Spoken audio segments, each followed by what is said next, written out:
paisible, je suis posé. Je ne fais pas ça avec mon tempérament, c'est très plat. C'est lui qui a fait ça. Il m'a donné un esprit de calme à l'intérieur de moi. Et c'est franchement, si ce n'était pas là, s'il ne m'avait pas trouvé au moment qu'il m'a trouvé, je ne peux pas imaginer ma vie maintenant. Ça sera une catastrophe. Parce que la colère, c'est un truc très méchant. Un truc qui a plusieurs étapes. Un truc qui souille les gens autour de nous, qui détruisent. C'est vraiment un des outils du diable pour détruire les gens, pour détruire les familles, pour détruire les églises aussi. Souvent, c'est ça. Et donc, c'est juste pour commencer, pour vous donner un peu de témoignage. Mais le contexte de ce témoignage, ce n'est pas du tout pour déshonorer mon père. Parce que lui, il était là-dedans. Ce n'est pas du tout ça. Parce qu'ils m'ont aussi, mes parents, j'étais né dans un foyer non chrétien. Alors, donc, mes deux parents, mon frère, on était presque quasi jamais à l'église. C'était que pour les mariages, les trucs comme ça, mais ce n'était pas pour moi. Et donc, mes parents, ils m'ont passé quand même des très, très bonnes choses. Et c'est super d'avoir des deux parents qui sont toujours ensemble. Ils se tiennent la main à 80 ans. Et ça, c'est rare. Donc, ça me donne vraiment des bonnes images. Mais on avait ces trucs de la colère. Et malheureusement, c'est un truc qui ne s'est pas solutionné. Ça peut vraiment changer notre vie pour le pire. Et ça, c'était mon cas. Voilà, j'étais un petit garçon très mignon à l'âge de 2-3 ans. Je peux vous montrer plein de photos. Et à l'époque, là, j'étais mignon. Peut-être plus maintenant, mais voilà, à l'époque, c'était le cas. Mais quand même, j'étais un petit garçon qui était désobéissant. Il faisait des trucs, des bêtises et tout ça.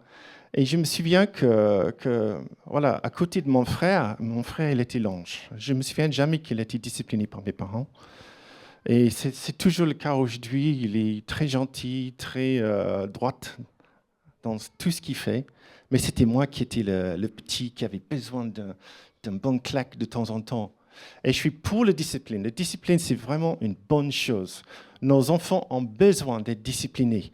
Mais la façon dans laquelle ils ont discipliné est vraiment, c'est très, très important.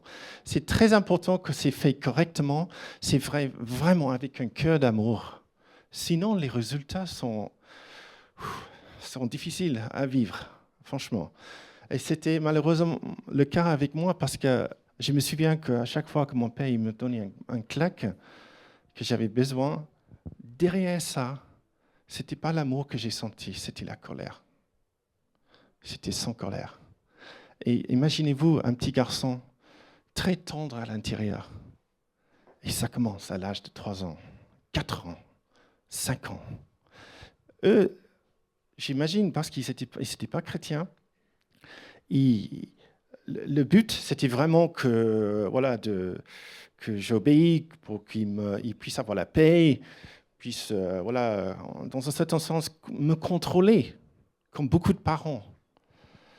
Et surtout, le parent, il veut avoir la paix parce qu'il m'énerve, ce garçon. Donc, on donne un claque, on crie, et le garçon, il se tait. Et voilà, c'est réglé pour les parents à ce moment-là. Mais ce n'est pas réglé pour l'enfant. Le problème commence là. Parce que la discipline n'a pas été donnée avec un amour qui était douce, qui était ferme, mais douce. Il a libéré tout son énervement, toute son colère, et baf, ça écrase le cœur d'un petit enfant. Ça m'a écrasé le cœur. Encore et encore et encore. Et les années sont passées. Et imaginez-vous, j'ai commencé un petit garçon tendre. Et l'effet de ça, c'est d'enlever cette tendresse. La colère, ça vient, ça touche le cœur, ça touche les émotions. Et tu perds cette sensibilité. Tu te sens souillé. Tu perds l'amour pour tes parents. Tu vois que la relation entre toi et tes parents est abîmée quelque part. Et tu deviens dur à l'intérieur. Et je me souviens que quand mon père m'a donné un bon claque, je me suis Je me suis mis quelque part derrière une porte ou quelque chose comme ça, et j'ai imaginé dans ma tête qu'il était maudit. Voilà, déjà le cœur, ça commence à s'exprimer. Le colère, il se met en place, et là, ça passe dans les pensées. Et je voulais qu'il soit maudit, parce que ça m'a fait mal d'être... Ça, c'est la première étape. Prochainement, je me souviens que, voilà, encore les années passent, et le problème, ça c'est important, que le problème n'a pas été solutionné. Le cœur, ça devient de plus en plus dur. Et là, à l'âge de 12 ans, 13 ans, j'ai vu que mon langage a changé. Pas envers lui, vraiment, mais un petit peu, mais avec mes amis. J'ai parlé les plus gros mots en anglais, tout le temps, plusieurs fois par jour. C'était une façon pour moi d'exprimer ma colère. Je croyais aussi que j'étais un peu cool, mais c'est stupide. Mais c'était ça, la racine de ces mots qui sortaient de ma bouche, c'était la colère. Et malheureusement, je vais dire un petit peu plus sur ça tout à l'heure, c'est que quand on exprime notre colère, ça fait monter les problèmes tout de suite. C'est comme mettre du pétrole sur le feu. C'est beaucoup plus vite à monter. C'est une chose dans les pensées, mais exprimé par la bouche, c'est autre chose. Et voilà, ça commence. Encore des années qui passent, pas solutionné. Ça, c'est important. C'était pas solutionné. C'était comme un cancer. C'est vraiment comme ça, ce truc. Ça s'installe et voilà, il y a des démarches à faire pour que ça s'est enlevé. Après ça, je me souviens que mon comportement envers mon père aussi, je suis devenu plus rebelle. J'ai commencé à exprimer mes mauvais sentiments envers lui. Et c'est très, très, très important qu'entre un fils, surtout, et son père, cette relation-là, c'est une relation dans la conception de Dieu, est très important que ça marche. Sinon, il y a des telles conséquences pour le fils. Il y en a plusieurs qui peuvent se passer. Mais c'est très important. Tu peux casser la vie de cet homme. Vraiment, ça peut être juste brisé. Et voilà, j'ai commencé à exprimer mes mots envers lui, et encore, c'est comme du pétrole sur le feu.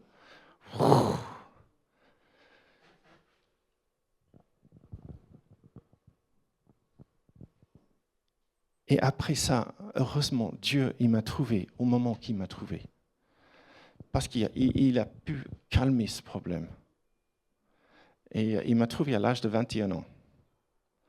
Et à ce moment-là, je me suis dit, par rapport à mon père, j'ai dit, il y a trop de choses qui se sont passées entre nous pour que ce soit un jour clé. Il y a trop de choses. Je n'avais pas envie de lui pardonner parce que j'étais rempli du non-pardon, j'étais rempli de l'amertume, j'étais rempli de la haine, j'étais rempli de la colère.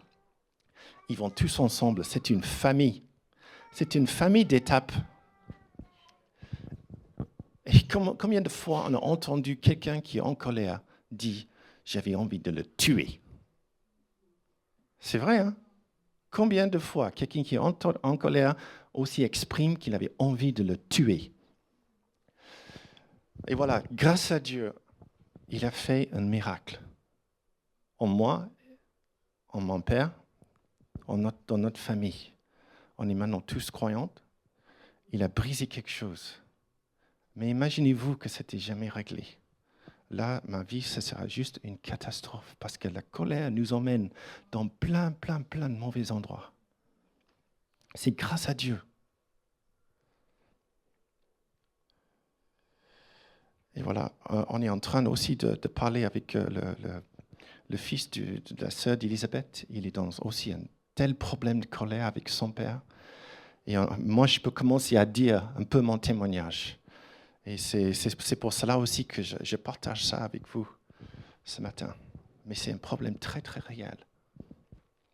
Et si vous luttez avec la colère, ne dites pas que je suis comme ça. Oh, je suis français. Oh, je suis anglais. Moi, j'ai travaillé avec plusieurs chefs qui étaient écossais. Et là, la colère, quand ça pète dans les Écossais, bah, c'est effrayant, franchement. Donc, on ne peut pas juste viser les Français, même si, voilà, j'ai vu des choses ici, mais aussi les Anglais. Il y a un colère chez nous aussi qui peut être exprimé différemment. Et voilà, je veux juste vous donner ça comme contexte. Et donc, qu'est-ce que la Bible a à dire à ce sujet? Donc, j'ai pris quelques versets. Et Raphaël, si tu peux mettre en marche le premier. J'espère que ça marche. Ça marche avant la culte. Come on, come on. Il s'est mis endormi. Et alors, ça, c'est un verset. On peut juste vite fait commencer avec ça. Oups, excuse-moi. Ah, on n'a rien là. Voilà, ça c'était moi. Quand je me suis converti et j'ai pensé à mon père, j'étais là, j'étais offensé. Ça fait partie de la même famille. Offense, colère et tout ça. Et un frère qui est offensé est plus inaccessible qu'une vie fortifiée. C'était moi. Moi, je ne voulais pas entendre de faire quoi que ce soit avec lui.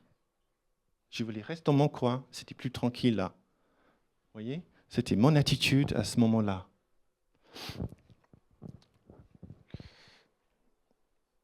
Et donc, on passe à la suivante. Oh, juste une chose. Le livre de Proverbes, c'est un super livre pour les relations. Pour avoir la sagesse sur les relations. Dans nos familles, on a besoin de ça. Avec les gens au travail, on a besoin de ça. Les proverbes, si on lit un chapitre par journée, il y a par jour, là, il y a une sagesse qui va arriver. Donc, je vais vous donner aussi plusieurs versets qui se trouvent dans les proverbes. Alors, le sermon sur la montagne. Ça, c'est aussi un morceau d'écriture qui est juste... On doit passer plus de temps là-dessus aussi. Beaucoup, beaucoup plus de temps. Donc, voilà. Ça, c'est... je pense que plutôt, j'ai pris la version seconde. Qui est là. Donc, vous avez entendu qu'il a été dit aux anciens, tu ne tueras point. Celui qui tuera mérite d'être puni par les juges. Mais moi, je vous dis que quiconque se met en colère contre son frère mérite d'être puni par les juges. Que celui qui dira à son frère « Raka » mérite d'être puni par le Sanhédrin. Et que celui qui lui dira « Insensé » mérite d'être puni par le feu de la Géhenne. Alors, je vais juste tirer plusieurs petites choses là. J'ai déjà souligné quelques morceaux. Voilà. Il était dit aux anciens, par qui? Par les pharisiens. En fait, ils ont essayé d'enseigner le 6e commandement qui dit que voilà, le meurtre est interdit. Et voilà, les pharisiens, quand on connaît, ils avaient un accent dans leur enseignement, la façon d'enseigner, sur les actes extérieurs. Jésus, par contre, il a visé les actes, ce qui se passe dans le cœur. C'était toujours un contraste entre les deux façons d'enseigner. Donc, vraiment, pour les pharisiens, c'était comment on se comportait à l'extérieur. L'extérieur de l'être humain, voilà, je me comporte bien, je porte un bon sourire, mais à l'intérieur de moi, je te déteste. C'était ça. Avec eux, on avait cette possibilité de le faire. Avec Jésus, parce que Dieu, il vise le cœur. C'est pas bon. Si je suis un hypocrite comme ça. Et il dit souvent qu'ils étaient les hypocrites. Parce qu'ils souriaient, mais à l'intérieur, c'était pourri. Tu vois? On peut être poli, mais pourri. Ça marche comme ça. Donc Jésus, il disait, voilà, il disait, en fait, les pharisiens, tu ne tueras point. Moi, j'ai ajouté ce truc-là, meurtre, qui est une meilleure traduction ici. Parce que meurtre, c'est quelque chose qui est prémédité. Et moi, j'avais le meurtre dans mon cœur envers mon père. Mais c'était prémédité. C'était quelque chose qui tournait dans ma tête année après année. J'avais des problèmes. Mais de tuer, on peut tuer quoi? Tuer un animal, un poulet, une vache, ça peut nous emmener aussi dans la mauvaise doctrine. Mais ici, de mettre meurtre, c'est quelque chose qui tourne, qui est là, qui nous mange à l'intérieur. C'était pourquoi j'ai mis ça. Et donc, mais les pharisiens disent déjà, voilà, celui qui tuera mérite. Donc déjà, ils disent, voilà, il y a un danger. Si vous faites cela, il y a un danger, vous allez être mis devant les juges. Mais Jésus, il dit, mais moi, je vous dis que quiconque se met en colère, pour lui, ça c'est plus grave. Il vit ce qui se passe dans le cœur. La colère, c'est là. Le meurtre, c'est juste quelque chose qui se passe à l'extérieur. C'est mon comportement extérieur. Mais Jésus, il dit, si tu te mets en colère. Donc, il fait un lien déjà là entre colère et la meurtre. Le meurtre, c'est le problème. Mais la racine de ce problème, c'est la colère. Ça commence avec la colère et ça monte dans l'amertume, etc., etc. Et le fin, ça peut finir par le meurtre. Combien de gens, combien de criminels étaient remplis de colère, ils n'avaient jamais eu ce problème réglé et à la fois, c'est une autre façon de tuer quelqu'un. C'était quelque chose qui était en eux depuis bien un moment. Et donc, voilà, Jésus, il fait ce lien. C'est un peu comme il a fait un tout petit peu plus tard, il a fait le lien avec l'adultère et les yeux, comment on regarde les femmes. Le problème, c'est l'adultère, mais la racine de ce problème, c'était les yeux. Comment on regarde une jolie femme? Il a fait la même chose, c'est l'extérieur ou le cœur. Et voilà, Jésus, là, il dit aussi, il dit 3 fois, mérite d'être puni. 3 fois. Pourquoi il se répète? Danger. Il y a un danger. Il y aura une punition. Et voyez, à chaque fois, ça commence avec une punition par les juges.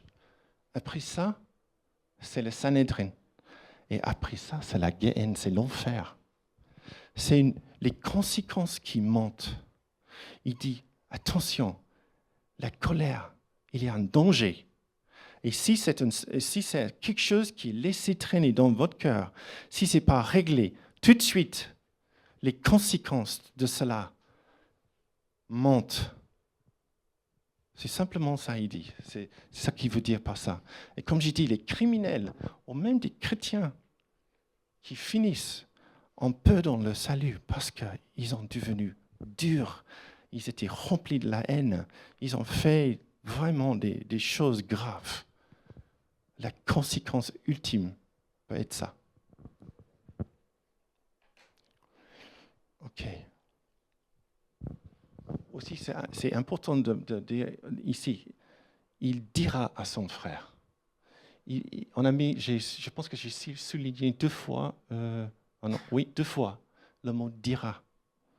C'est l'expression verbale. Ça, c'est très important. Quand j'ai déjà dit dans mon cas, un petit peu, c'est un miroir pour ça. Si on dit les choses, si on exprime notre colère, ça fait flamber le feu. C'est comme on met du pétrole. Et c'est comme... Je vais passer au prochain verset. C'est à cause de ça. Proverbe, encore proverbe. La mort et la vie sont au pouvoir de la langue.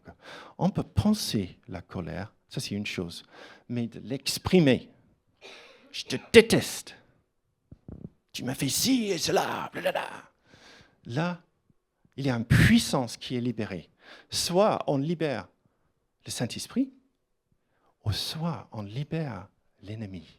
On donne une droite légale pour qu'on soit oppressé par l'ennemi à cause de nos mots méchants, corrompus, excuse-moi. Et voilà, il y a des fruits à manger, soit les bons fruits ou les mauvais fruits. Mais c'est juste pour vous dire que l'expression de la colère, dans un mauvais sens, ça, c'est comme du pétrole sur le feu, encore une fois. Et ça fait changer les émotions, ça fait durcir le cœur, ça change nos pensées, ça fait que la situation devient pire plus vite qu'avant.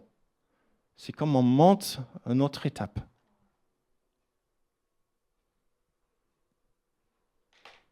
Éphésiens 4, 29, 30. Aucune parole malsaine ne saute de votre bouche.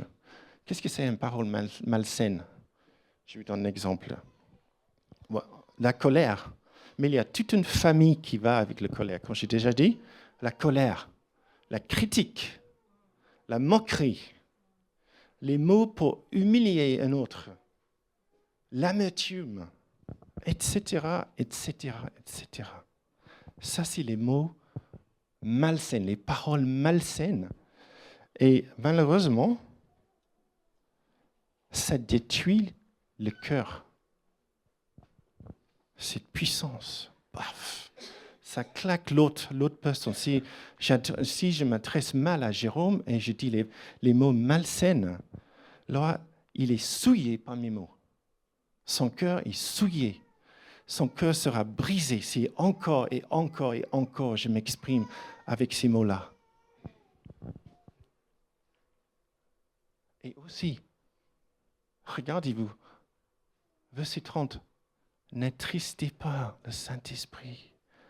Quand on parle des mots malsains, on attriste le Saint-Esprit. C'est comme on lit ses mains. Et voilà, il doit donner, voilà, on donne cette place légale à l'ennemi. C'est une droite légale.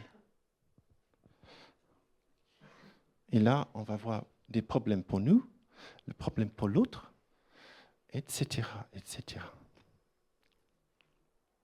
Juste encore des versets de Proverbes.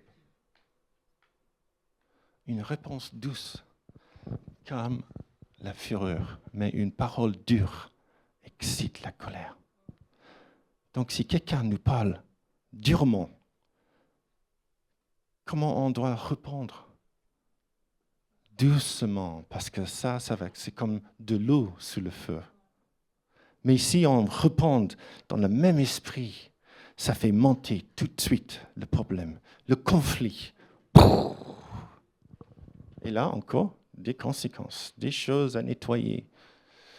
Et la langue douce est un arbre de vie. Et Dieu m'a donné cette langue douce. Dieu peut faire un miracle en vous.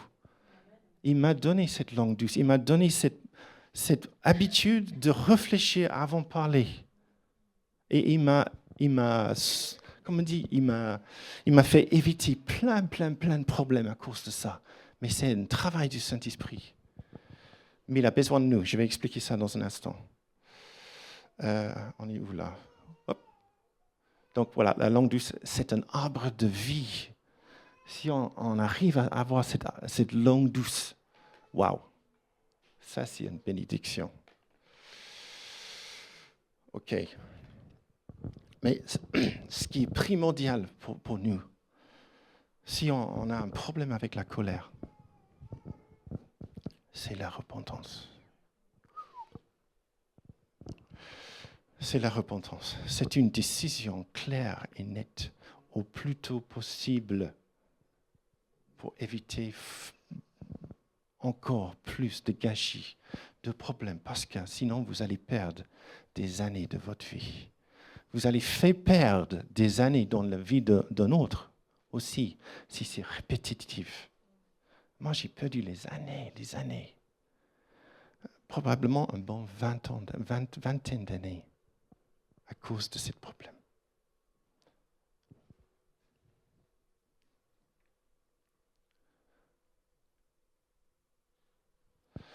Mais le problème avec la repentance, moi je vous explique juste quelque chose très vite. Je trouve qu'il y a une confusion avec ce mot repentance. Il y a des gens qui croient que la repentance, c'est de se mettre à genoux devant Dieu, et on pleut, etc., et on demande pardon, et voilà, on se relève, et voilà, on continue. Ça ne marche pas comme ça. Et le lendemain, on fait le même problème. On fait le même gâchis, on demande pardon à Dieu, et voilà, ça continue. Et la semaine prochaine, le même problème, et ça continue. Parce que sa grâce, ça couvre tout, non? Oui et non. Ce que Dieu il veut, la repentance, c'est un changement d'attitude, de comportement à ce sujet.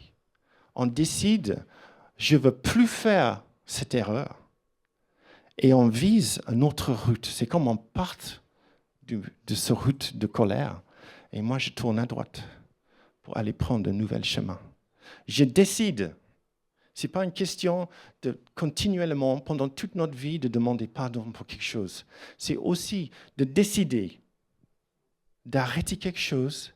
Mais c'est à ce moment-là, on a aussi besoin de travailler avec le Saint-Esprit pour que notre comportement peut vraiment changer et notre cœur aussi soit purifié pour qu'on n'ait plus envie de se comporter pareillement. C'est vraiment ça. Et la repentance, ça va avec le pardon. Les deux sont amis. Mais si on demande du pardon, et on n'a pas vraiment cette décision de se repentir, à un moment donné, Dieu il peut dire, non, je ne te pardonne pas, je veux que tu changes de comportement. Et là, on libère le pardon. C'est ça qui change tout. Parce que aussi, si notre comportement, ça change, ça enlève le droit légal de l'ennemi de nous oppresser. C'est notre comportement qui doit changer. Mais vraiment, mes amis, on a besoin du Saint-Esprit à ce moment-là. C'est un mariage, c'est un partenariat entre nous et lui. Et c'est notre relation avec lui. C'est sa grâce, sa puissance. Quand je dis le mot grâce, c'est plutôt puissance. C'est une puissance d'être victorieux dans une situation, par exemple. De vivre sur un autre niveau. C'est là qu'on a besoin de notre paraclète pour vraiment qu'on change de comportement.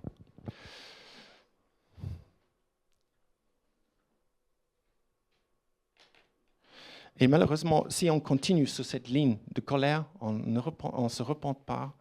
On croit que voilà, Dieu il nous oublie, Dieu il nous pardonne, il m'aime, il connaît mon adresse, si un jour il va me faire un miracle. Mais voilà, la vie est tranquille, on est cool avec Dieu. High five. C'est pas ça, mes amis. C'est un changement de comportement. Nous, on fait notre part et lui va faire son part. Il ne va jamais faire notre part. Il peut tout faire, mais il nous a laissé avec notre volonté. Et c'est très important qu'on met en marche cette volonté. Sinon, si on reste dans cette fausse grâce, je vais le nommer ça, c'est une fausse grâce de clamer tout le temps son pardon, même si on n'a pas changé, on n'a rien fait pour changer. Si on reste là-dedans, on se trompe. On se trompe. Vraiment, il veut ce qu'on fait avec notre volonté. Si on commence à lutter, commence à faire des choix, de se taire, de se réfléchir. C'est vrai qu'il y a des moments qu'on va vraiment, j'ai raté ce moment-là, j'ai dit ce qu'il ne fallait pas dire. Ok, ça c'est un problème, mais on peut se relever tout de suite pour dire, moi je vais aller dans cette route de repentance. Et Dieu, il aime ça, il aime les cœurs qui veulent mettre à côté, laisser ce péché et tu vises la perfection. Même si on est humain, on va se tromper, on va pécher. Mais si c'est pas si c'est pas quelque chose qu'on fait volontairement, vous voyez, c'est cette question de lutter. Et ça, souvent, dans l'Église charismatique, ça manque aujourd'hui. Parce qu'on dit toujours, on va prier pour votre guérison, on va prier pour ci, on va prier pour ça. Non, mets-toi en marche d'abord et laisse Dieu aussi agir. C'est ces deux côtés-là. Sinon, on va rester dans la passivité. Et cette passivité n'est pas de Dieu. On est juste paresseux. Il n'y a rien qui se passe. Quelle surprise. Ça se passe en Asie, en Afrique. J'ai entendu ça. Mais ici, en Europe, il n'y a rien qui se passe. Non, c'est vrai. Hein. Combien de fois on a entendu ça? C'est parce qu'on est paresseux. Dieu m'a discipliné et il m'a discipliné avec ma volonté. J'ai dû apprendre à mettre en marche ma volonté. Sans émotion, sans cette guérison miraculeuse, mais il m'a touché plusieurs fois. Je crois au miracle. Hein. Je crois qu'il touche les gens. Mais il aime voir les cœurs qui luttent. Parce que cette Cette expression de lutter, c'est une expression de dire, Seigneur, je t'aime, je vais vraiment faire un effort de mettre en marche ma volonté, de libérer cette volonté, parce que l'ennemi, il veut enchaîner notre volonté. Il veut que ça soit enchaîné pour qu'on ait contrôle par cette envie d'exprimer la colère ou d'autres choses. Mais Dieu, il veut que notre volonté soit libérée. On fait notre part, il va faire sa part. Il ne va pas faire ta part. Et toi, tu ne peux pas faire son part. C'est impossible.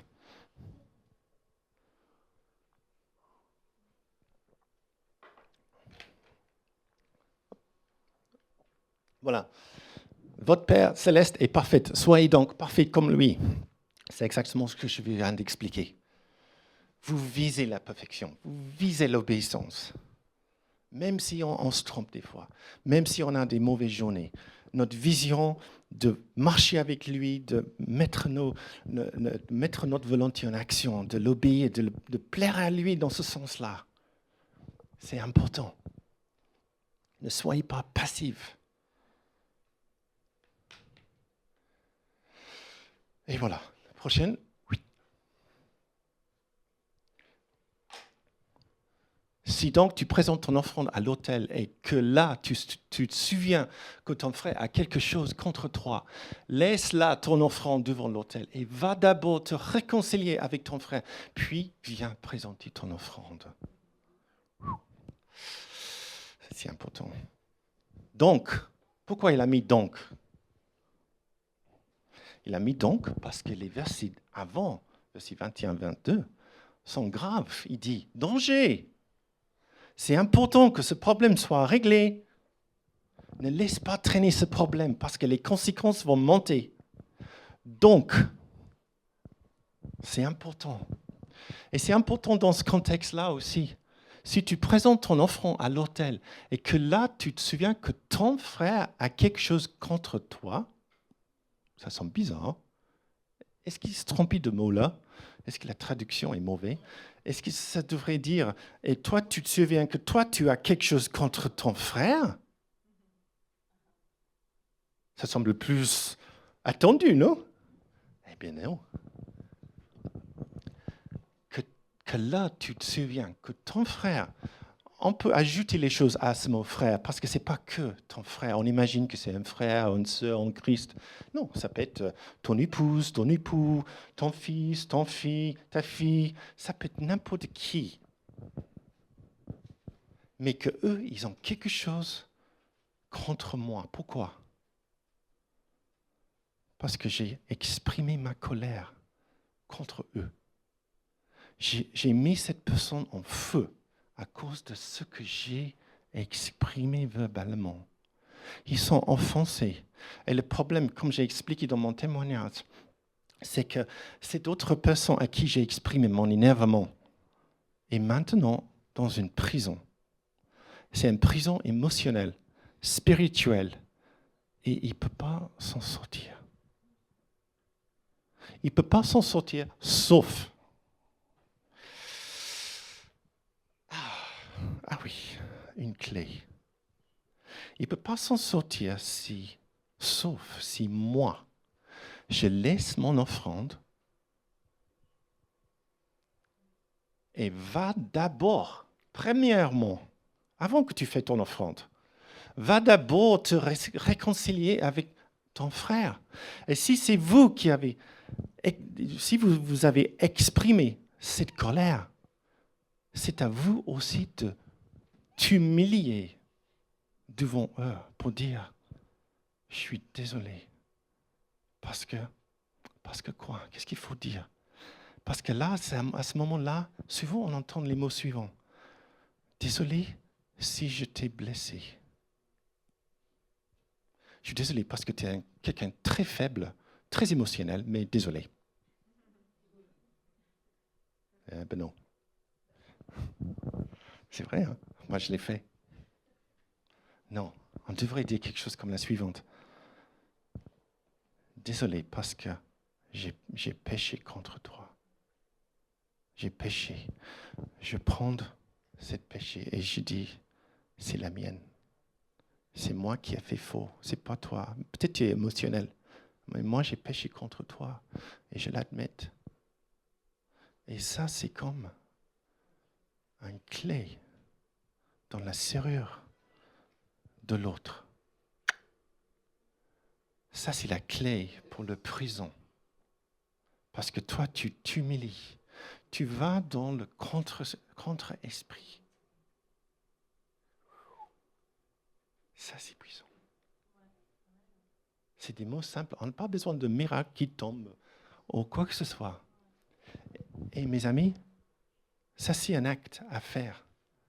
Souvent, dans l'église charismatique, malheureusement, on prie pour les situations, les personnes. Guéris cet frère, guéris-le. Mais encore une fois, Dieu il dit, oui, j'aimerais bien le guérir. Il est précieux à moi, il est super, et je veux qu'il soit guéri. Mais je ne peux pas. Parce que dans ma parole, je vous explique, il y a quelque chose que vous devrez faire. Vous faites votre partie, et moi, je vais faire la mienne. Et là, vous allez voir un miracle. Papa, moi, j'ai fait mon partie, et lui, Dieu, va toucher Philippe. Ça marche comme ça. C'est un partenariat. Dieu, il peut tout faire, mais il a décidé qu'il a besoin de nous. Il veut marcher avec nous. Il veut travailler avec nous. C'est un privilège, non?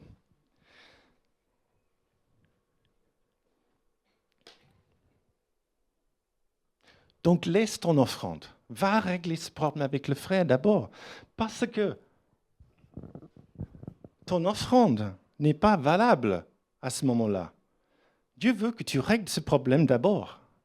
On ne peut pas aimer Dieu si on n'aime pas ses enfants. N'est-ce pas?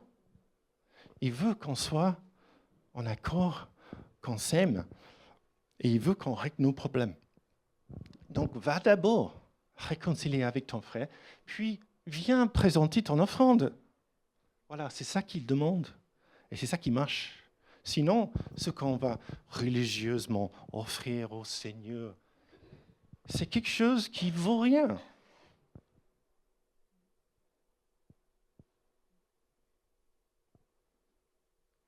Ce n'est pas acceptable à ce moment-là. Alors, on passe au suivant. Alors, ça c'est la troisième partie de cet passage 21 jusqu'à 26. Accorde-toi promptement avec ton adversaire. Ces trois parties, ils vont tous ensemble. Hein.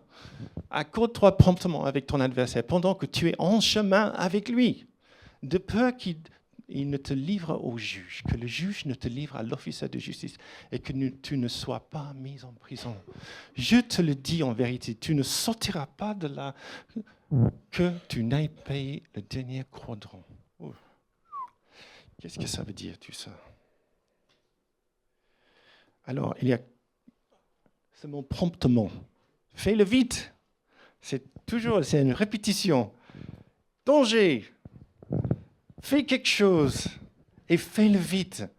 Ne laissez pas ce problème traîner.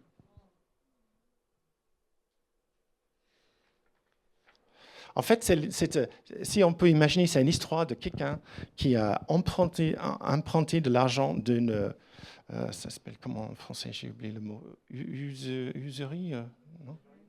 Oui, quelqu'un qui prête de l'argent, mais il est méchant aussi. Donc, si tu ne payes pas tes dettes, attention. Et là, si on imagine un monsieur qui a emprunté de l'argent et il ne peut pas payer ses dettes, c'est un peu comme ça avec la colère. On a une dette à payer. Et si on ne le paye pas, si on ne paye pas cette dette, les conséquences vont monter. Regarde aussi, c'est la même chose. Livrer au juge, ça c'est la première étape. Voilà, on laisse traîner le problème encore. Te livrer à l'officier, c'est encore plus grave. Et mise en prison. Oh là, ça c'est... Là, on tape le mur. Là, c'est plus grave. C'est encore la même chose que j'ai déjà dit. C'est une répétition. Si on laisse traîner ce problème, les conséquences montent avec le temps. Ça monte. Réglez-le. promptement, fais un accord avec lui. Si nous avons offensé quelqu'un, si on avait mis le pétrole sous le feu pour que maintenant ils sont en prison, va vers eux. Admette ton péché. Et cette prison, comme j'ai déjà expliqué, c'est souvent une prison émotionnelle, spirituelle, et à l'intérieur, ça nous mange. Et c'est que l'autre personne qui peut vraiment régler ce problème. Bien sûr, il y a le pardon, on peut pardonner, etc. On peut demander de l'aide. Mais Dieu, il a écrit ce livre. Il a dit, voilà, fais cela, fais cet acte d'humilité. En fait, ça va dans le contre-esprit parce que la colère est basée dans l'orgueil. Donc, si on fait aussi cet acte de humilité, c'est ça qui brise les chaînes.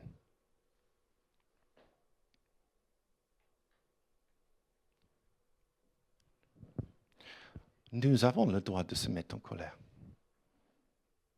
Si vous mettez en colère, si. If. En anglais, c'est if. Nous avons le droit. Mais il y a une façon de le faire qui est juste, qui est, comme on dit, qui est une expression quand même de l'amour vers l'autre. On prend attention de comment on dit les choses, avec cet esprit douce.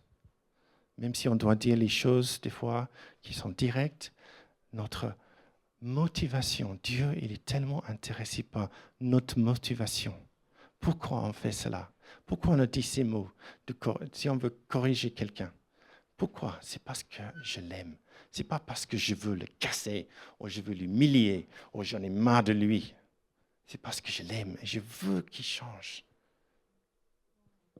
Ne péchez point. Et que le soleil ne se couche pas sur votre colère.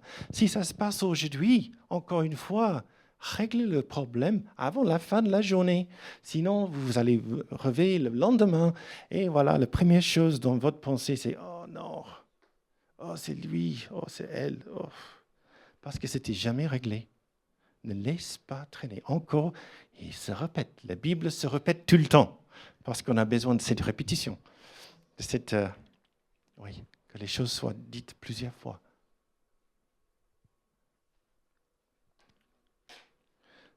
Et je peux vous dire qu'avec ce partenariat du Saint-Esprit, ça c'est bien possible. Il a fait ça en moi. J'avais un gros problème de colère avant. Donc c'est à lui, cette grâce de m'emmener là. C'est que tout homme soit prompt à écouter, lent à parler et lent à se mettre en colère. Lent, pas plus d'explosion, plus de crise de colère, mais qu'on devienne les gens avec cette fruit de l'esprit qui est calme, paisible, mais aussi on a un contrôle sur soi qui vient de lui. Ça, c'est un fruit de l'esprit.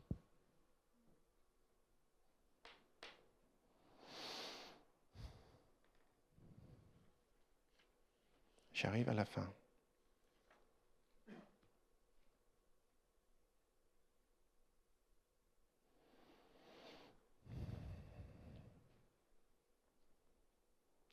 Je cherche juste un verset pour finir. Je sais ce que c'est, mais je l'ai perdu quelque part.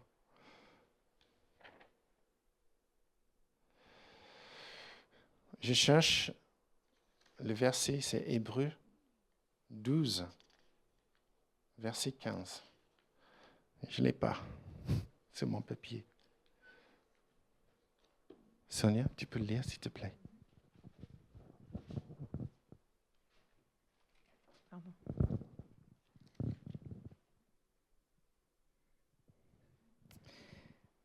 Veillez à ce que nul ne se prive de la grâce de Dieu, à ce qu'aucune racine d'amertume, poussant des rejetons, ne produise du trouble et que plusieurs n'en soient affectés. Je le relise une fois. Merci Sonia. Je cherche aussi le verset ici, vite fait. 12, 15. Merci. Voilà, c'était ça. Je vous laisse avec ce verset. Veillez à ce que personne ne se prive de la grâce de Dieu. Et c'était ça que j'avais sur mon cœur ce matin. On peut se priver de la grâce de Dieu. La grâce de Dieu est bien large, est bien là pour nous, mais il y a cette repentance, et après ça, cette repentance et le pardon qui vont ensemble.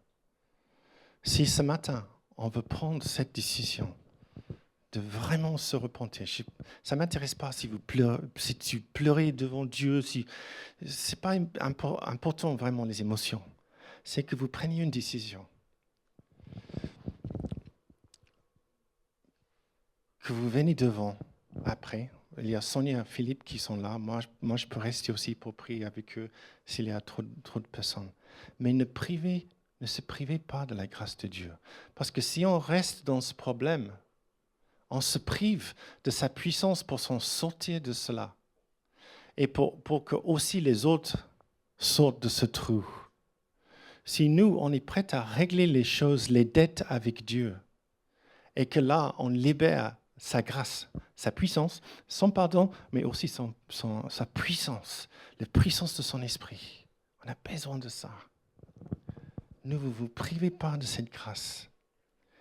Et comme c'est marqué ici, veillez à ce que personne ne se prive. C'est vraiment, on doit être vraiment en train de veiller tout le temps sur ce problème pour que ça ne s'installe pas. Parce que c'est comme un cancer. Ça peut s'installer. Et là, avec le temps, encore une fois, je me répète, ça devient plus difficile de régler. Parce que, ils disent à ce qu'aucune racine d'amertume produise des rejetons, ne cause du trouble et que beaucoup n'en soient infectés. C'est ça quand ça s'éclate comme ça. C'est pas que nous qui sommes abîmés, souillés, c'est les autres aussi. Ça peut casser une église, ça peut casser une famille, ça peut casser un couple, ça peut casser des bons amis.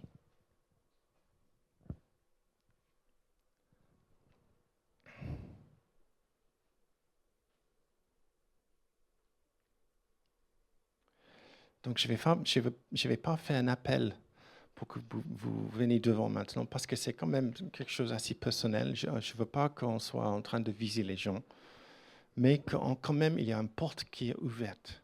Il y a des gens qui veulent prier pour vous. On veut travailler avec vous pour que c'est réglé, pour que vous commenciez les démarches, pour que vous preniez une décision ce matin, que ça change, que ça stoppe. Je vais juste prier maintenant. Seigneur, je te remercie pour ta présence et je te remercie pour le fait que tu es là et que tu es là pour nous aimer, pour régler ces problèmes, pour changer notre comportement, pour nous aider à faire cela, pour travailler avec nous, pour que ce n'est pas une question de nous de lutter et de n'arriver pas, mais vraiment que tu veux nous aider à lutter. Et je te remercie pour la sagesse de ta parole. Je te remercie parce que là-dedans, il y a de telles sagesses pour les relations. Il y a de telles sagesses pour régler les problèmes.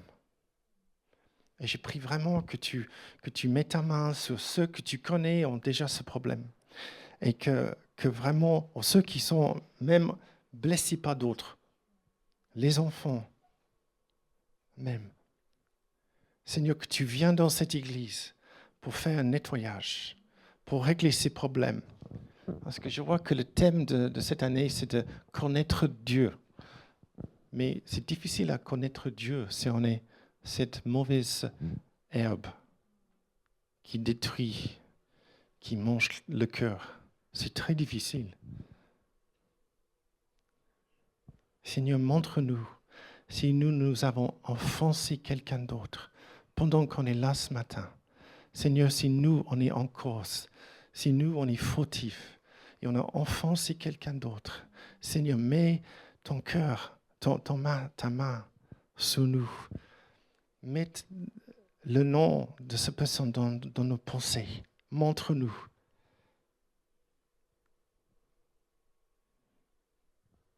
Vraiment, je vous encourage à demander vous-même si vous avez offensé quelqu'un, si vous avez mis du pétrole sur le feu et maintenant l'autre personne est en prison, si toi tu es en cause, si toi tu t'es exprimé avec des mauvaises paroles,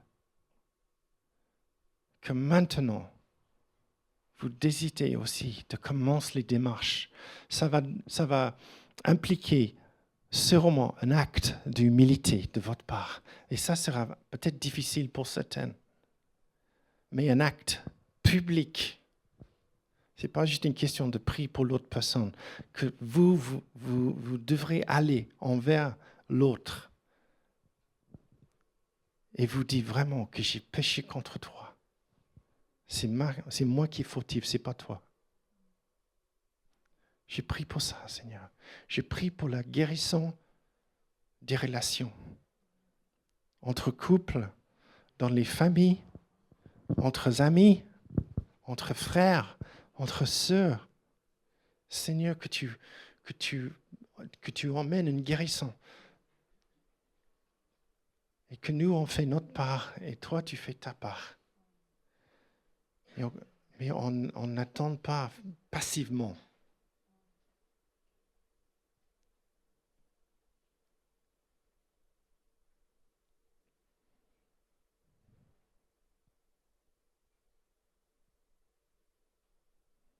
Je vous encourage d'être vraiment au sérieux avec Dieu pour ça.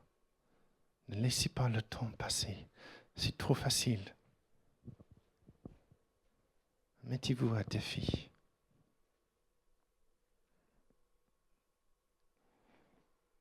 Si vous devrez même écrire les lettres, pensez à ça. Mais cette expression de vraiment de prendre votre clé, c'est vous le porteur du clé, que vous allez mettre dans le serrure du cœur de l'autre. Si vous dites non, je ne vais jamais faire cela, vous restez dans l'orgueil. Et Dieu, il dit, je m'oppose à l'orgueilleux, mais je donne ma grâce à ceux qui s'humilient. Qu'est-ce que vous voulez? Vous voulez sa grâce? Ou vous voulez le mur? Le mur parce qu'il t'oppose. Il veut que vous soyez bénis. Mais il y a des démarches à faire. Merci Seigneur.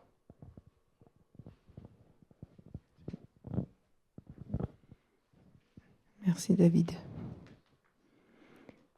Il y a un psaume qui dit « Abandonne la colère, lâche la fureur.